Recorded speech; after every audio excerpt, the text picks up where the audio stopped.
आणि ही आहेत राजेश दिवेकर यांची बैल आहेत. दिसायला वगैरे बैलांची नावं काय? ह्याचं नाव बकासूर, बकासूर, ह्याचं नाव सोन्या सोन्या, आणि ह्याचं नाव हरल्या. हरण्या.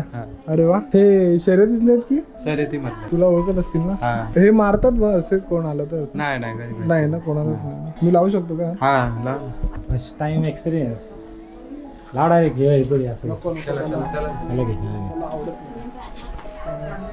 तुझं पट्ट्याला घाबरलं वाटतं. सोन्या आणि एक हरण्या. त्यांना पण कळतं ना की कोण हात लावते का. तो आता हा ओळखीचा आहे ना, रोजचा आहे ना. आता कुठे गेला की नाही शर्यतीला? अजून काय. बिनजोड म्हणजे काय असतं? हे गटामध्ये फक्त म्हणजे 2-2 पळवतात. बिनजोड म्हणजे दुसऱ्याचा एक बैल आपला एक बैल. अच्छा, बिनजोड म्हणजे दोघांचा वेगवेगळा वेळ हा. आणि जोडी म्हणजे जोडी म्हणजे 2-2 प्राइज लागतो. ओके. वेगळ्या तिकडे हा, पनवेल, बोली लागते. सातारा म्हणजे तुझा एवढा ते माझा घाटावरती ते सरी चालतात आणि इकडे रायगडमध्ये ही. टायमिंग वर असतं का?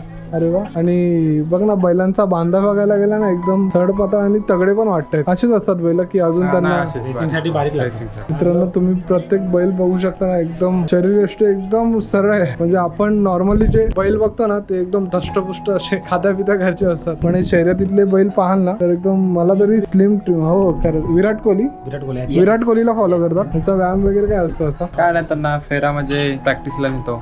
डायरेक्ट सुसाट पळवायला? प्रॅक्टिसला घेऊन जायचे. नंतर मग जर शर्यत असेल मग टेम्पो मध्ये घेऊन जातो. अरे वा. आणि शर्यत वगैरे कुठे होती? शर्यत मानगावला होते. इकडे